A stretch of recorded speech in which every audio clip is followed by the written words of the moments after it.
Today I'm going to show you all kinds of things to do with white pine. I had an ice storm a week or so ago, and I have an overabundance of pine. So I actually harvested some.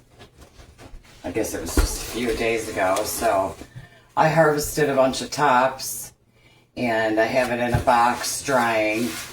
And I always let my herbs dry for at least 24 hours. That way any of the insects and stuff can evacuate. But white pine you want to harvest in the wintertime. And if you do harvest it and use it in the off season, that's fine. Just put it in the freezer for 24 hours to break down the cellular structure. This pine was actually in an ice storm, so it was frozen. And I actually got some little pine cones that were growing on the tips of the tops. And these usually get bigger, but they're all brand new little baby pine cones, freshly born. And they're actually, I don't know if you could see it if I hold it up, but they are just oozing with resin, and they are really, really medicinal. So I'm excited to have these. And you can see they're green on the inside. And usually when you pick them, let me show you. Usually when you pick them and they're green, oh my goodness, let me try to show you a good size. This is about the size they usually are when they're green. And this is the size they are right now for comparison. So you can see they're really, really small. But they definitely pack a punch because they're just newly born, and I'm excited to use them. I would normally do a Magolio with green pine cones, but I already have this one brewing. It's been brewing for a couple years now, and I'll go over this shortly. But this is a pine cone syrup that I made with the bigger green pine cones, and you can see they're brown now, but they were green, and that's what makes the syrup. That, and I also use turbinado sugar, and that's all the Magolio is. And you know, it's like a fine wine. You let it sit for at least 6 months or longer, up to 5 years. The longer it sits, the better it is. So after that point, you would strain it, boil it down, and make it into a syrup, and then it's got a shelf life of a year in your fridge if you crack it open once you do that. So anyway, identifying the white pine. Sorry about that, my dogs wanted to go out. So as far as identifying the white pine, I'll show you here. So when you're looking at the white pine, they have all these little brackets on them. And when you pull off a little bracket right here, let's see, you just grab it by a bracket.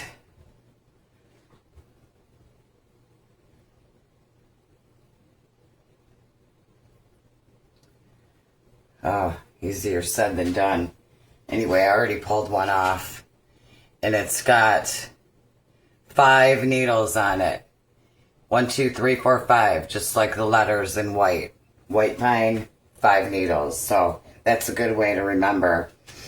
So when I harvest the white pine, I actually leave this part of the stem on there.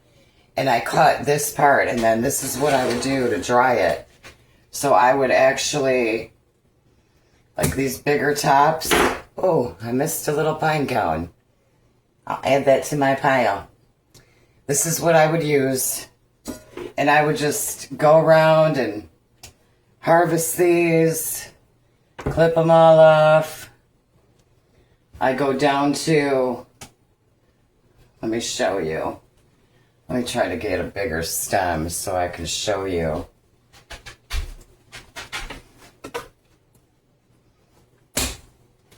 Okay, so here's a stem. I would cut this one right here. This one right here. So I'm keeping some of that woody stem in there because it's full of pine sap and everything like that. And I use that right here. I would clip here. So one thing you can do is do this, dry some out on a drying rack, and I let it dry. For future use, you can use it in teas or for medicine making. And I'm going to be showing you how to do a couple things today, and then that's what you have left over right there. So you would just, keep going, set this out to dry, and it'll dry nicely, and then once it's dry really well, and I leave it out for a few months, honestly, then you just jar it up, and it'll be good for a while as long as you have it sealed nicely. So I want to show you a few different things today. So that's, and what I show you today goes for any herb, not just white pine. So that's why it's good to work with one herb and really get to know it, because there's a lot of things that they do, and there's a lot of different things that you can make with them. And there's a lot of parts to each plant and herb and tree. So the possibilities are actually endless, and I'm just going to be showing you a few today, at least 10, but there's more. So if I wanted to do a tea, I would just simply take this and if I was doing a cup of tea, I would probably put 3 of these in here. I've got my cup about a third full. And it's actually called a tisane, not a tea. Anything that is not made with the camellia plant is actually called a tisane, not a tea. And that includes white pine. Your green tea, oolong tea, and black tea, those come from the camellia plant, and those are called tea. Anything else that you make, any other concoction with roots or any other herb, is actually called a tisane. Tisane. Look it up. So, because I'm using white pine, I would boil my water, get it nice and hot, pour it over this, cover it up, and let it steep for 15 minutes. And that's a simple way to get to know an herb. Strain it out, put it back in your cup, and you have a nice tea. And that's, like I said, a good way to get to know an herb that you're starting off with. Get to know the taste of it, and it's real mild, just a 15-minute steep.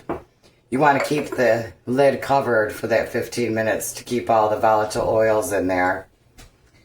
And then if you wanted to go to the next step, you could put it into a mason jar and cover it up, leave it on your counter overnight for 24 hours, strain it the next morning, heat it up in a pan, no microwave, and that would be a stronger concoction that you would get out of that. So, I also started a pine soda, and what this is just all the pine top, pine needles, and some honey, 3 tablespoons of honey, and then I used a little bit of warm water in here, and it's been sitting in here since the 30th, a couple days. And you keep it in a warm place in the sun usually, but it hasn't been too sunny here or warm. So it probably needs a couple more days, but you'll see it'll start to fizz. And it's way better than any kind of Sprite or 7-Up or anything you can drink. So I got me a little bit of ice here. And let's see. I'm going to pour me some in there, but I'm still... So there's your soda.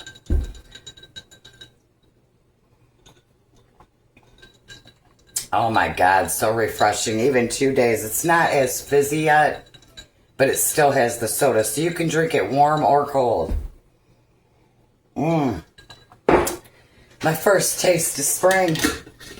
Oh, it's so good. You know, and these pines are everywhere. Right now, they're everywhere, just downed. It's such a blessing to be able to use them instead of seeing people just burn them up and take them to the dump and all that stuff. So at least we're utilizing the bounty that was given to us with the storm. So we're very grateful for that. And you'll see, we're going to do all kinds of stuff with it. So let's see, I do have some little notes made because I am horrible at videos and I like to pass through everything. So you could dry it out and then you could blend it up in a grinder and you could fill capsules with it too, if you wanted to do that.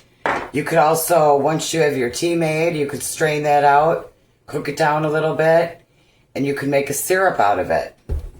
A simple syrup. You could also make a pot of boiling water, throw it in there, put a towel over your head, and do a steam. It has an infinity for the lungs, so it's good for anything upper respiratory, an expectorant, getting that mucus and phlegm out of your chest. Amazing, amazing stuff. So, oh my God, and this, once you try this, and if you have, you know, I'm lucky because I have white pine over me, so I drink this all the time. I've been doing tea all winter. This is my first soda in a while. But I drink it all the time. I love it. I don't drink pop, but I drink this all the time. And you can add things to it. You could add honey, lemon, maple syrup. You could add other herbs. Like I said, the possibilities are endless. So, let's see. Next, I'm going to show you a tincture. So here's my tincture. This has been brewing since October 30th, 2025. And I usually do my tinctures for 6 months. And you want to use 80 to 100 proof vodka. And all you do is fill up your jar about halfway with white pine needles. Fill it up with vodka. And you want to use nothing with natural flavorings. That's why we use vodka, because it's just clear, plain. You can use other alcohols and stuff too, but the vodka is about the plainest thing that you can get, so that's why we use that. But you can use other alcohols as long as they're 80 to 100 proof. You'll just have other constituents in with it too. So here's my white pine tincture. And it's really dark because because I do have access to so much white pine, every 2 weeks I freshen it up. And so what I do is, I'll show you now. This one I've actually, 1, 2, 3, 4, 5, 6, every 2 weeks I strain it.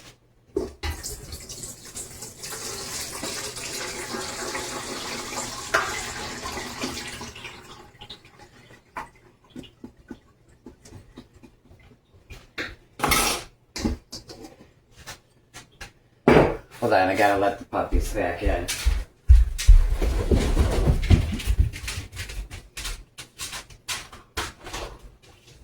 Come on.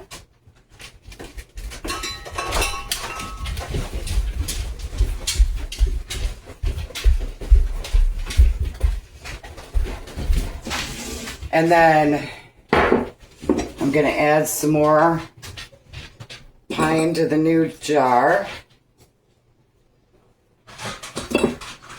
And I'm cutting it up a little bit.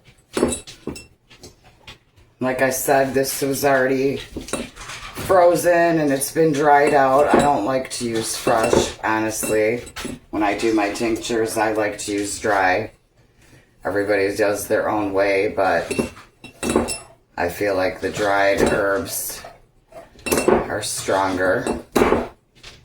And like I said, I have the little woody pieces in there too, because they have all kinds of medicine in them too. And so if I was just making a brand new tincture, this is exactly how you would do it. Pretty easy.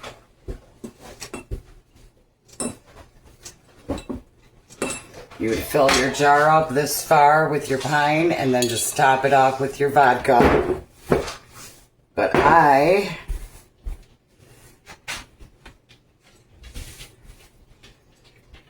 already have some vodka. tincture that's already been brewing. So to make it stronger,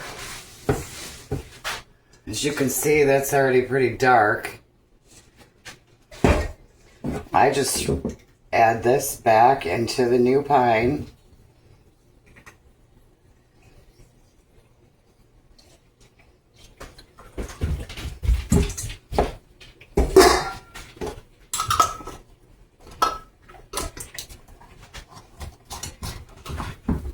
And then I'll put another check mark on there.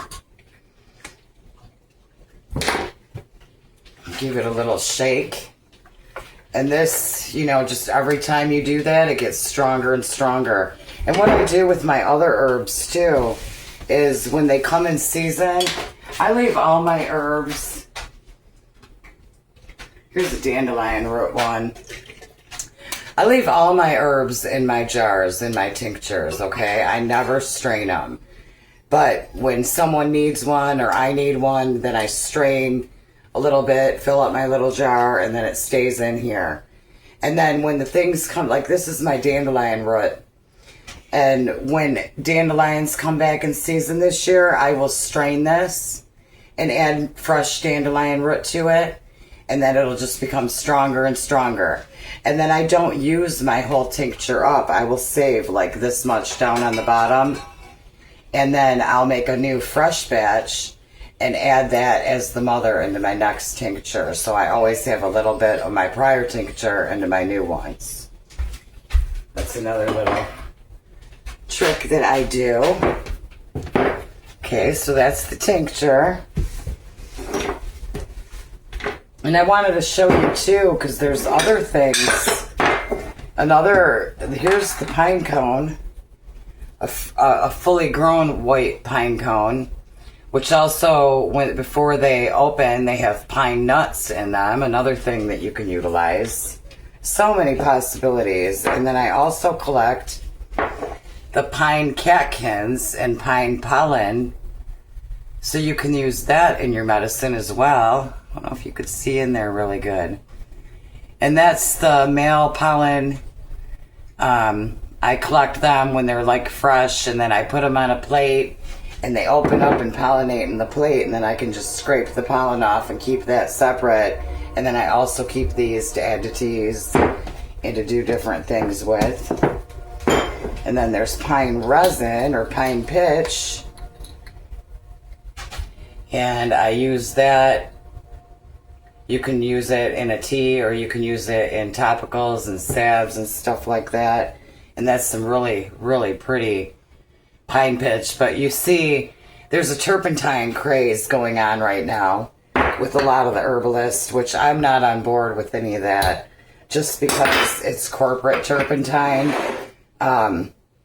Pure gum spirits, this is what you make turpentine out of, distilled. So if you wanted to get the benefits of turpentine, but know where it came from, this is what it is. Pure gum spirits. It's the pine pitch, pine resin, whatever you want to call it, pine sap, and you distill it, but you could still get the benefits from it using it other ways, in a tea, a tincture, a salve, an oil. But, you know where it came from. Back in the day, our grandparents did do turpentine, but the difference between now and then is back then, the local moonshiner, he's the one that was making the turpentine on a small scale for the people in the village. But nowadays you have companies that are fully producing, just turpentine by the masses, and, I just don't trust it. I don't trust it one bit. And, there's a lot of people that love it, just like ivermectin and fenbendazole. I'm not that person. So if I can't grow it, see it, harvest it, make it, all that, I want nothing to do with it. So to each their own. So today I'm going to do two things too. I already did the labels. I'm going to do a white pine with honey, and I'm going to do a white pine with apple cider vinegar. And when you're extracting this stuff, when you use the apple cider vinegar, and I have some of the apple cider vinegar with the mother that I make here. And then I have some raw honey that one of my friends does. And I like the entourage effect, so I'm going to show you. Now, if I mixed the two together, that would be an oxmel. But I can always do that in the future, so I'm going to keep them separate. I'm going to have my pine pollen here, and I'm going to have my apple cider vinegar and my honey. And if I want to mix them in the future, I will. So, to get the entourage effect, I'm actually going to use some pine needles, since I have so many to play with. And I'm just cutting away.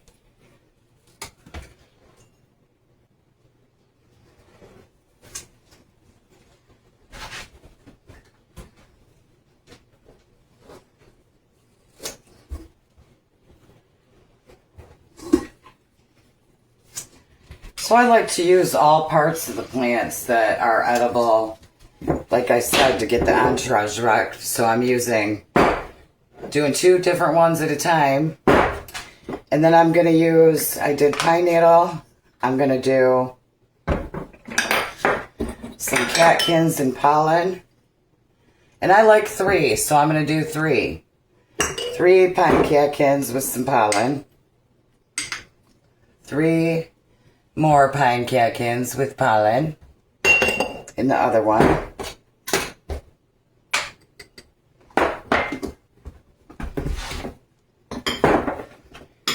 And then I'm going to do the little baby pine cones that are just oozing with resin.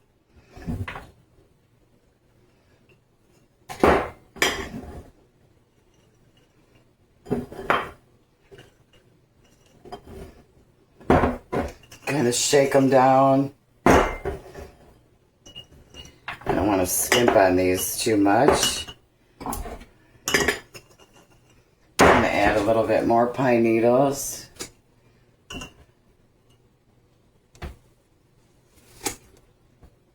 It smells so good in here.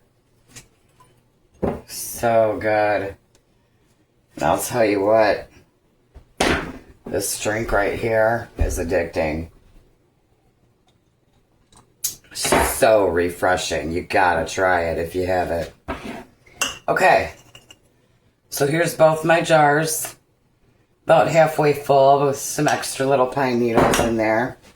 And all you do is, this one is the one with the honey.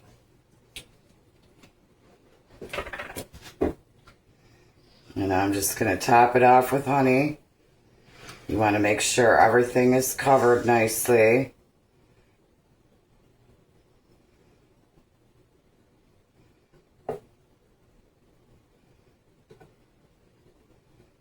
I can see it bubbling in there.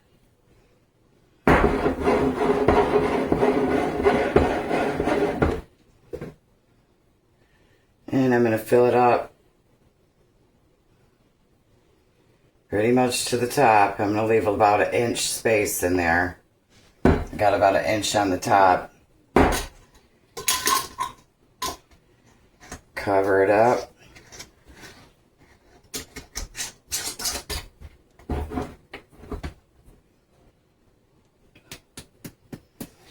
And you're going to shake it up real good. And every day I'm going to shake this up really good. I'm going to flip it upside down right for now, just so that goes through there. And you can see it going through.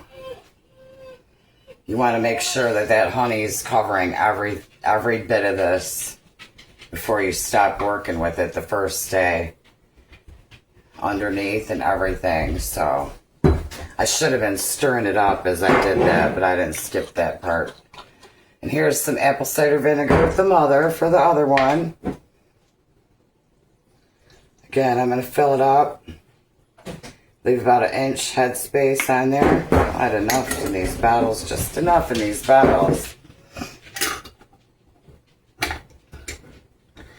And when you're extracting stuff and you want to get the minerals and vitamins out of it, the alcohol really doesn't do a great job of getting the vitamins and minerals out. Your teas actually do that better. But apple cider vinegar is the medium that you want if you're going more for the vitamins and minerals, and I am, because white pine is a huge source of vitamin C, and vitamin C deficiency is, what causes nutrient deficiency and a slow immune system. So this is a powerhouse right here if you're having any kind of nutrient deficiencies or anything like that. Apple cider vinegar is the way you want to pull it. And that one mixed pretty quick because it's more liquid. And this one, still mixing a little. We'll turn it sideways now. Let that do that while we're doing this. And then now we're going to do, I wasn't going to do this, but I actually have some pine left. So let me get a jar.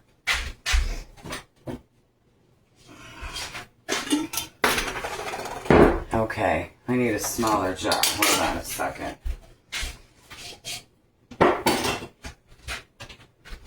Hold on a second, let me get a jar. Stop, Miss Sticks.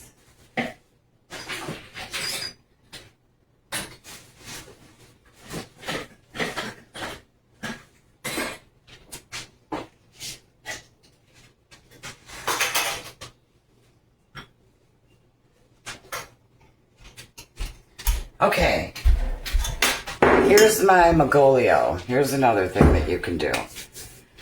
Okay, so these are the green pine cones that I did. Like I said, it's called Magolio. It's an Italian syrup. And these are pretty much green pine cones, even though they're brown on the outside. They're completely green. They're just so young that they're just resiny on the outside. This is how easy it is to make the Magolio. Again, I use the turbinado sugar. This is also what I feed the hummingbirds.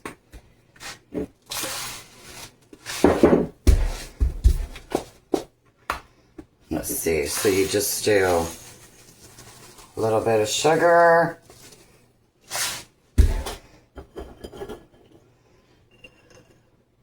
Layer sugar, layer pine cones. Layer sugar. Layer pine cones. This is going to actually be some good Magolio. I'm going to let this one brew for a couple years for sure. Sugar, pine cones. So easy. All of this is really easy. You just got to get faith in doing it a few times. That's why it's nice to just work with one herb at a time and get to know them. But all that I'm showing you today, same applies for any other herb you're doing it with. So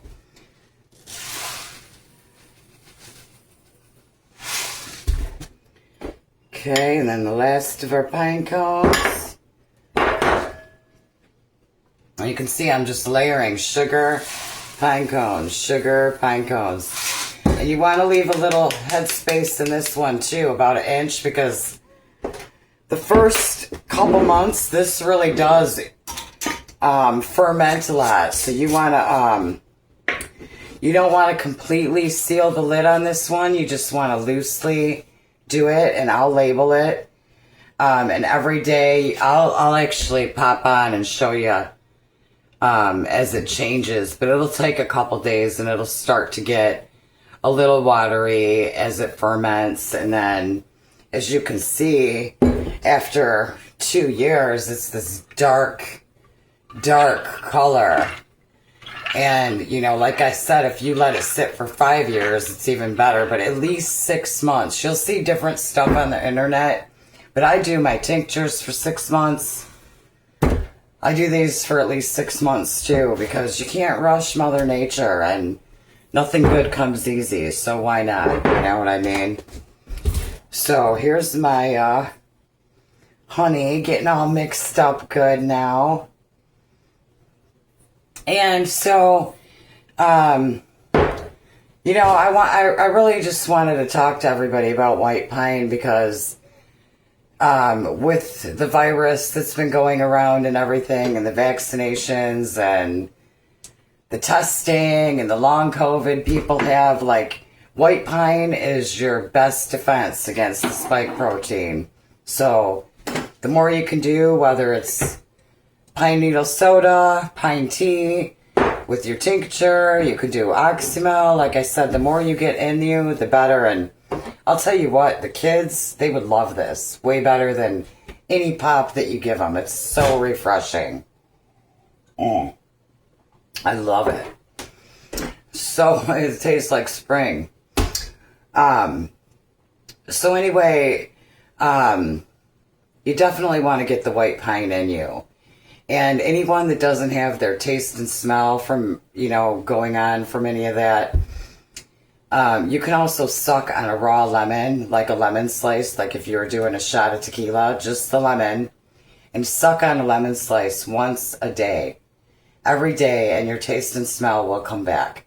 If it's been 5 years since you haven't had any taste and smell, might take a little longer. Just keep doing it every day. It will come back. And once it does come back, do the lemon for another 2 weeks just to really get it in your system and get rid of that shit. So white pine, it's good for upper respiratory. It's antiviral. It has an affinity for the lungs. If you have asthma, COPD, bronchitis, on oxygen, pneumonia, it's an expectorant. It removes mucus and phlegm from your lungs. It fights infections. It's anti-inflammatory. It's a major source of vitamin C, like I said, and it helps with nutrient deficiencies, and it helps to boost your immune system. So it's also an antioxidant.